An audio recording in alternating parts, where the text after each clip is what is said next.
नमस्कार स्टूडेंट्स, मैं हूं आबिद अली और आप लोग पढ़ रहे हैं मैथमेटिक्स स्टडी विद अलूमन। हम चैप्टर नंबर 3 स्टार्ट किया हुआ। चैप्टर नंबर 3 में हम एक्सरसाइज 3.3 कर रहे हैं और आज का लास्ट लेक्चर होगा हमारा 3.3 एक्सरसाइज का। उसमें टॉपिक जो है हमारा आज का होगा inverse of matrix. Last lecture में हमने बात की थी कि इनवर्स ऑफ मैट्रिक्स कैसे निकाला जाता है। आज हम उसके क्वेश्चन सॉल्व करेंगे। उसके अलावा क्वेश्चन 13 से 17 तक हम सारे ये आज डिस्कस करेंगे। तो चलिए बढ़ते हैं वीडियो की तरफ और क्वेश्चन 13 से हम स्टार्ट करते हैं।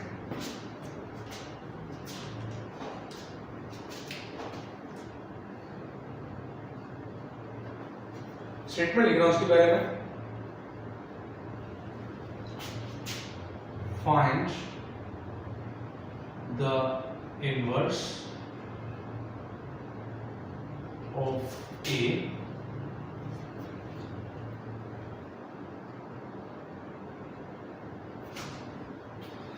आगे दिया हुआ है। इनवर्स ऑफ A फाइंड करना है। A को लिख लेते हैं। A है क्या?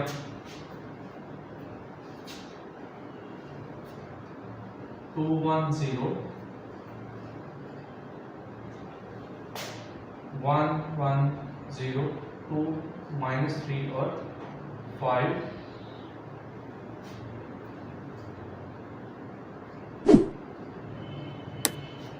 और लास्ट पे क्या है? And show that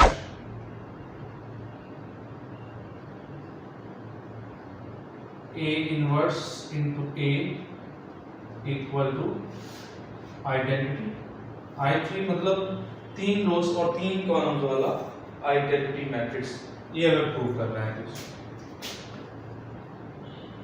A inverse into A equal to I3। तो सोल्यूशन की तरफ बढ़ते हैं जी। जो A मैट्रिक्स दिया हुआ है हम पहले वो लिख लेते हैं। Given A matrix is equal to 2 1 0 1 1 0 2 -3 और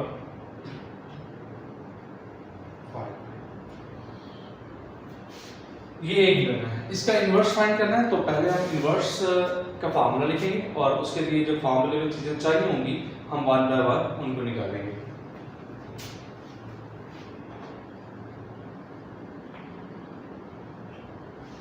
तो पहले इसका फार्मूला लिख रहे हैं। A इनवर्स इक्वल होता है adjoint of A over A determinant. अच्छा, यहाँ पे एक कंडीशन होती है कि किसी भी मैट्रिक्स का आपने अगर इनवर्स निकालना है तो लाजमी तौर पर उसका डिटरमिनेंट जो है वो नॉन जीरो होना चाहिए। उसका आंसर जीरो नहीं होना चाहिए। अगर आंसर जीरो हो गया तो फिर इनवर्स उसका हम नहीं निकाल सकते। तो हम इसीलिए पहले जो है वो डिटरमिनेंट निकाल के रख लेंगे कि आया कि उसका आंसर जीरो आता है या जीरो नहीं आता। अगर जीरो आता है तो उसको वहीं पे हम स्टॉप कर देंगे, फर्दर आगे जाने की जरूरत नहीं है, क्योंकि डिटरमिनेंट हमने कहा है कि डिटरमिनेंट जीरो नहीं होना चाहिए। तो वहां पे हम लास्ट पे लिख देंगे अगर डिटरमिनेंट जीरो आता है तो नॉट पॉसिबल, यहाँ इनवर्स डज नॉट एग्जिस्ट हम ये लिख सकते हैं। तो पहले हम ए डिटरमिनेंट निकाल लेते हैं। तो ए डिटरमिनेंट निकालने के लिए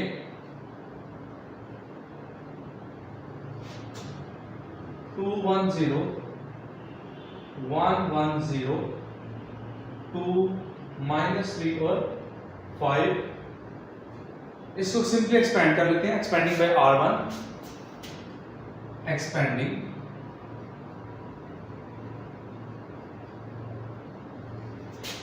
बाय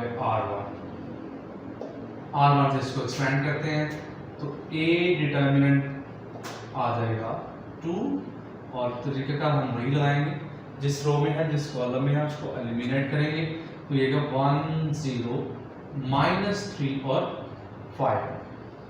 उसके बाद नेक्स्ट वन है 1 और जिस रो में जिस कॉलम में खत्म 1 2 0 और 5 और ये 0 है, साथ में लिखने की जरूरत नहीं है कुछ भी। उसकी रीजन ये है कि 0 के साथ कोई भी नंबर अगर मल्टीप्लाई होगा तो उसका क्या हो जाएगा 0। तो ये आ जाएगा 2 5 और -0 -1 5 -0, तो ये आ गया 10 और -5, ए डिटर्मिनेंट हमारे पास 5 आ गया। यहाँ पे हम लिख लेते हैं ए डिटर्मिनेंट इक्वल्स टू 5 और इसको हम हाईलाइट कर लेते हैं। तो आधा काम हमारा हुआ कि इन्वर्स निकालने के लिए हमें दो चीज़ों की ज़रूरत है, one is adjoint and the other is determinant. तो हमने डिटर्मिनेंट फाइंड कर लिया, अब एडजॉइंट की तरफ आते हैं। तो एडजॉइंट के लिए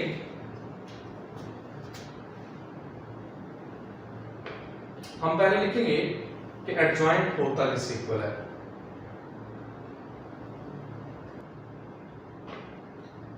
तो एडजॉइंट ऑफ ए जो होता है,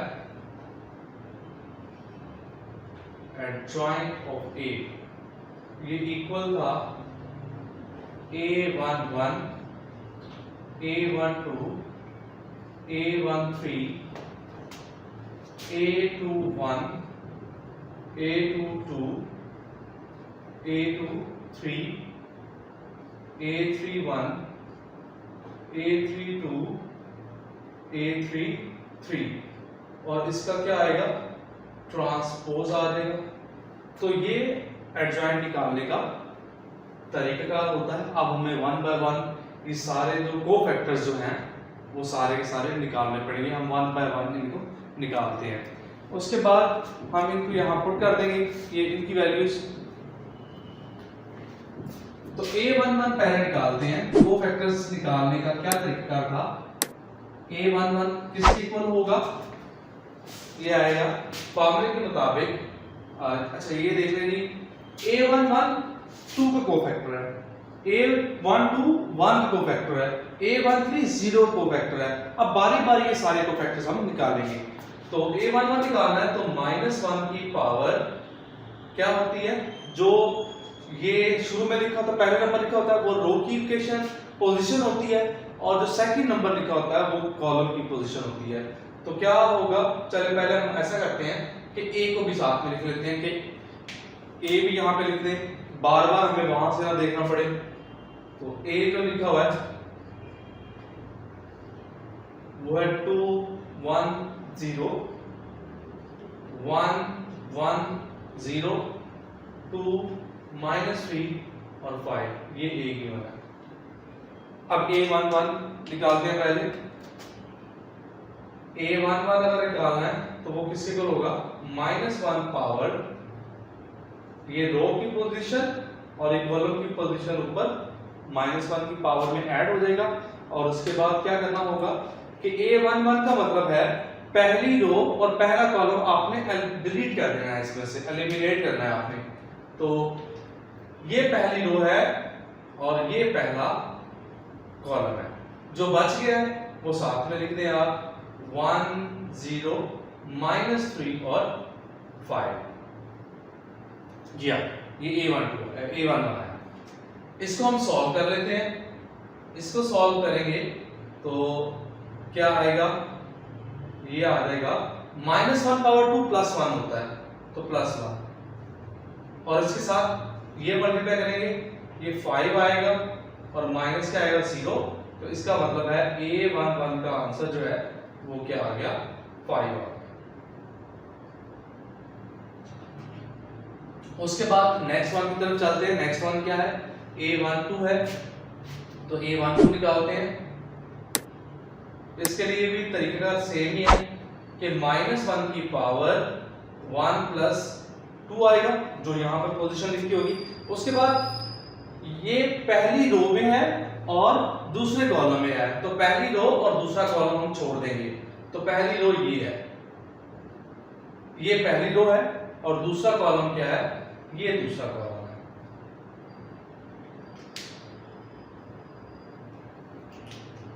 पहली रो और दूसरा कॉलम ये है, ये छोड़ देंगे हम और बाकी साथ में क्या है, 1 2 0 और 5। इसमें हमें ये नजर आ रहा है कि -1 पावर 3 -1 होता है, तो ये -1 आ गया। और ये क्या होगा, 5 -0, तो इसका मतलब है A12 ये हमारा क्या निकल आया माइनस का 5 आ गया। इसको भी हाईलाइट कर लेते हैं, ये दूसरा कोफैक्टर आ गया। अब वन बाय वन हम अगले कोफैक्टर्स भी फाइंड करते हैं।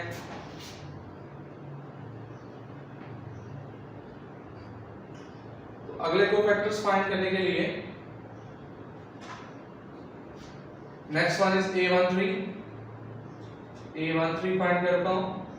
A13 कैसे आएगा, -1 पावर जो पोजीशन है यहां पर 1 + 3 आएगी, और जिस रो में है जिस कॉलम में जो रो बन रही है कॉलम बन रहा है उसको हम खत्म कर देंगे। तो यहाँ पर फर्स्ट रो है और थर्ड कॉलम है, तो फर्स्ट रो और ये थर्ड कॉलम है, तो ये खत्म कर देंगे। तो 1 1 2 और -3 ये रह गया, 1 1 2 और -3। तो A13 -1 की पावर 4 + 1 होता है, और ये मल्टीप्लाई होगा तो -3 और -2, तो इसका मतलब है A13 जो आएगा वो -5 आ जाएगा।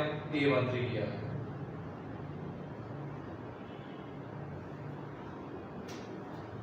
उसके बाद नेक्स्ट वन की तरफ चलते हैं। A21 -1 power 2 + 1। अब क्या छोड़ेंगे, सेकंड रो। अब सेकंड रो ये बन रही है, सेकंड रो और फर्स्ट कॉलम, ये सेकंड रो है, ये सेकंड रो है, और फर्स्ट कॉलम ये फर्स्ट कॉलम। इसको अगर हम छोड़ते हैं तो जो रह जाता है वो हमारे पास आता है 1 0 -3 और 5, ये है A21। ये -1 की पावर 3 जो है वो -1 होगा, और यहां पे आएगा 5 -0, तो A21 इसका आंसर क्या आ गया, -5 आ गया। अब नेक्स्ट वन की तरफ बढ़ते हैं, A22 की तरफ। तो ये आएगा -1 पावर 2 + 2, सेकंड रो और सेकंड कॉलम हम खत्म करेंगे। ये सेकंड रो तो चले हाईलाइट किया हमने। सेकंड कॉलम कौन सा है, ये सेकंड कॉलम है,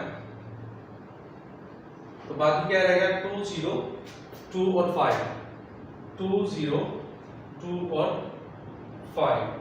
तो A22 इसको अगर सॉल्व करते हैं, और हमें ये भी पता है कि -1 की पावर 4 आ रही है, प्लस होगा, और 2 5 10 होगा, तो A22 का आंसर क्या आ गया, 10 आ गया। अब नेक्स्ट A23 A31 जो बाकी रह गए हैं वो भी हम 1 बाय 1 निकाल लेते हैं।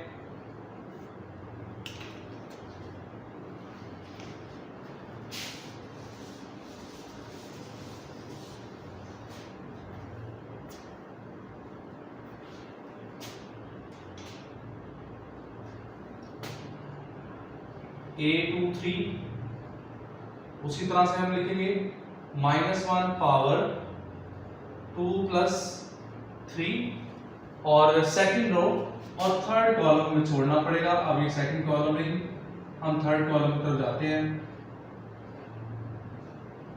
ये सेकंड रो है और ये थर्ड कॉलम, तो इसको हम छोड़ देंगे। 2 1 2 -3 ये रह गया, 2 1 2 -3, इसको हम साथ में लिख देंगे। तो A23 ये -1 पावर 5 -1 ही होता है, यहां पर हम -1 लिख देंगे, और साथ में लिखेंगे -6 और -2, और ये क्या आ जाएगा, A23 हमारे पास आ गया प्लस का 8 आ गया। ये A23 का आंसर निकला है।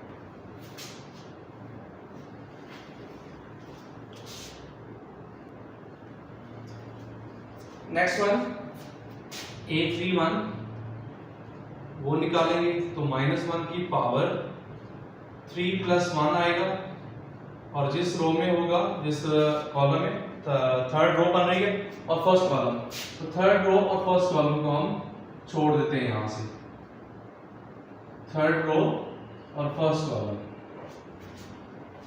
तो 1 0 1 0, तो ये A31 क्या आ जाएगा, 0 ही आ जाएगा। उसके बाद A32 -1 की पावर 3 + 2 और इसके साथ में थर्ड रो और सेकंड कॉलम छोड़ेंगे, तो ये 2 0 1 0, तो इसका मतलब A32 का आंसर भी क्या आ गया, 0 आया।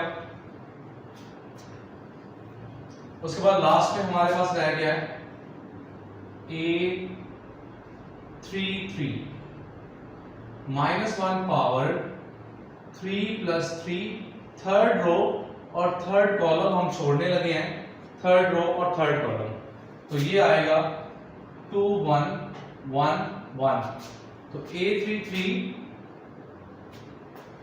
ये -1 पावर 6 + 1 होगा और 2 -1, तो A33 का आंसर क्या आ गया, 1 आ गया। तो ये जितने कोफैक्टर्स थे हमने 1 बाय 1 सारे कोफैक्टर्स निकाल लिए। अब इनके बाद हम एडजॉइंट को फाइंड करते हैं, इन ये वैल्यूज हम पुट करते हैं और एडजॉइंट ऑफ ए जो है वो हम फाइंड करते हैं। तो हम कहेंगे एडजॉइंट ऑफ ए, ये फार्मूला लिखा हुआ है, तो एडजॉइंट ऑफ ए ये क्या आ जाएगा, अब इनकी वैल्यूज हम पुट करते हैं। A11 इसकी वैल्यू क्या लिख ली है, 5, तो यहां पर 5 आ जाएगा। A12 ये है -5, तो -5 आएगा। A13 क्या है, -5, तो ये भी -5 है। उसके बाद A21 -5 है, इसको भी -5 लिख दिया। A22 10 लिखा हुआ है और A23 8 आया, ये 8 लिख दिया। A31 0, ये भी 0 है और A33 जो है वो 1 है। ये वैल्यूज मैंने पुट की हैं, सामने आपके पास वैल्यूज यहाँ लिखी हुई हैं। हमने 1 बाय 1 इनको ऊपर क्या आएगा, ट्रांसपोज आएगा। 1 बाय 1 हमने वैल्यूज पुट कर दी हैं, तो एडजॉइंट ऑफ ए, अब इसे ट्रांसपोज लेंगे तो ये 5 -5 -5 -5 10 8 0 0 1 किया। ए डिटरमिनेंट का आंसर हमने ऑलरेडी निकाला हुआ था। अब इनवर्स फाइंड करना है, तो फार्मूले में जस्ट हम पुट करते हैं।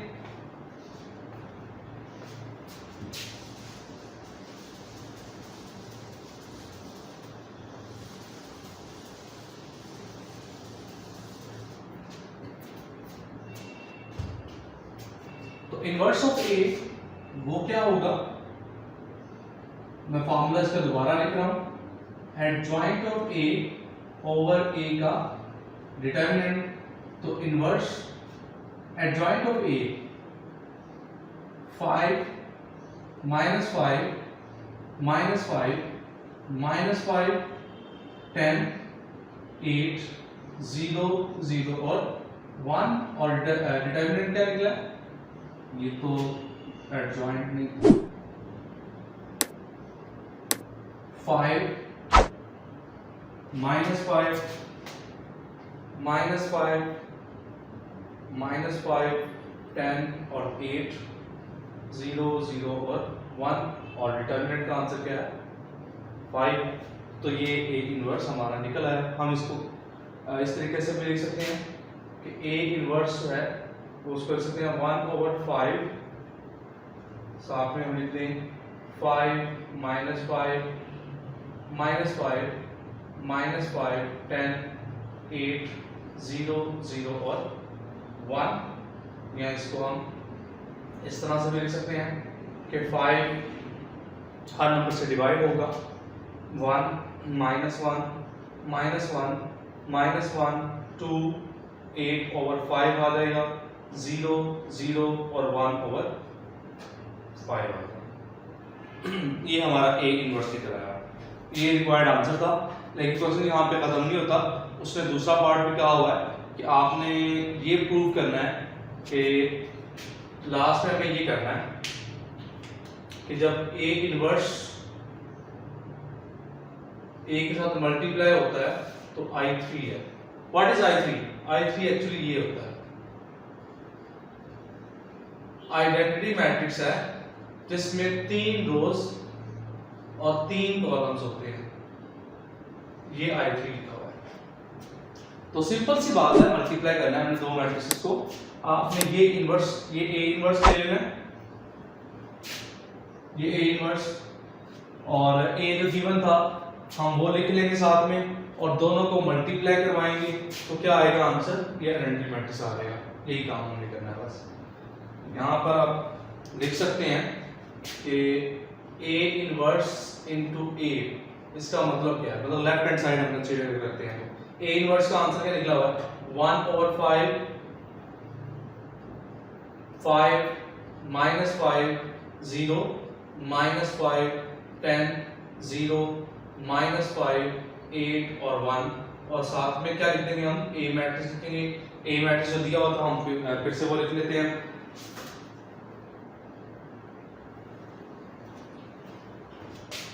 टू 1 0 2 1 0 1 1 0 2 -3 और 5। जब इन दोनों को आपस में मल्टीप्लाई करेंगे,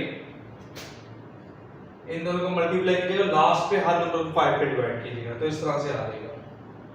बाहर आएगा माइनस, ये 1 और 5 ही आएगा, यहाँ आएगा 5 0 0, जब मल्टीप्लाई करेंगे तो 0 5 0 0 0 5। अब हर नंबर को 5 पे डिवाइड करना है, तो 1 0 0 0 1 0 0 0 1। तो इसी को हम क्या बोलते हैं? I3 बोलते हैं। तो ये हमारा क्वेश्चन जो है वो कंप्लीट हो गया, क्वेश्चन नंबर 30। ये जो लास्ट पे है ये हम चेक करने के लिए होता है कि हमारा आंसर जो है वो ठीक भी निकला है कि नहीं निकला। मतलब कि जो हम इन्वर्स निकाल रहे हैं किसी मैट्रिक्स का, वो ठीक निकला है कि नहीं निकला। उसके लिए चेकिंग के लिए क्या तरीका होता है कि आपने जब इन्वर्स निकाल लिया है, उस इन्वर्स को जिस मैट्रिक्स का ये इन्वर्स है दोनों को मल्टीप्लाई कर दें। अगर ये आइडेंटिटी मैट्रिक्स बन जाता है तो फिर हमारा आंसर ठीक है, अदरवाइज हमारा आंसर क्या होगा? गलत होगा। तो ये क्वेश्चन 13 था। क्वेश्चन 14 नेक्स्ट, 14 15 16 और 17, ये जितने भी क्वेश्चन हैं 14 से 17 तक ये सारे इन्वर्स के रिलेटेड है। और इन्वर्स निकालना अभी हमने सीखा है कि इन्वर्स कैसे निकालते हैं।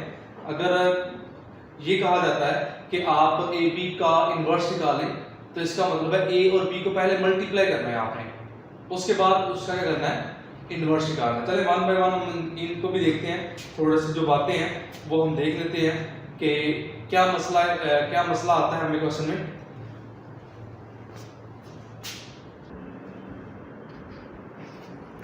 फोर्टीन क्वेश्चन जो है, क्वेश्चन 14 थोड़ा सा हिंट हम लिख लेते हैं यहाँ पर। कह रहा है verify that A B whole inverse equal to B inverse A inverse, ये वेरीफाई करना है। हम क्या करेंगे इसमें? लेफ्ट हैंड साइड और राइट हैंड साइड को 1 बाय 1 हम सॉल्व करेंगे। लेफ्ट हैंड साइड और राइट हैंड साइड को सॉल्व करने के लिए पहले लेफ्ट हैंड साइड देख लेते हैं जी। ए बी का इन्वर्स अगर आपने निकालना है तो पहले तो ए बी को मल्टीप्लाई करेंगे, मतलब कि ए बी निकालेंगे, ये क्या है।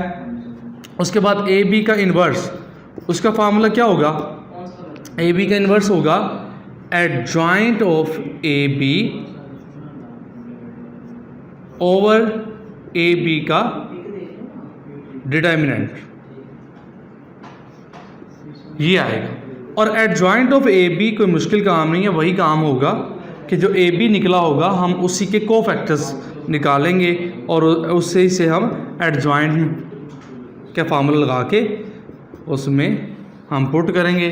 तो ये आएगा A11 और B11, इसी तरह से 1 2 और B1 2 अप टू इसी तरह से A1 3 B1 3 इसी तरह से नीचे भी इसी तरह से आ जाएंगे।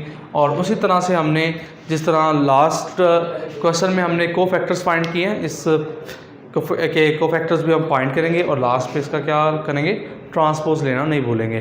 तो नेक्स्ट क्वेश्चन है 15, 16 और 17, ये सारे इन्वर्स के रिलेटेड है।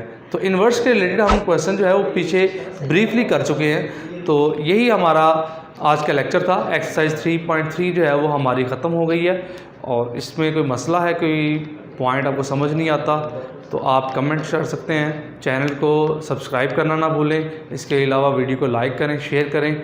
मिलते हैं जी नेक्स्ट लेक्चर के साथ 3.4 एक्सरसाइज मिलेंगे। तब तक के लिए अपना ख्याल रखिएगा। अल्लाह हाफ़िज़।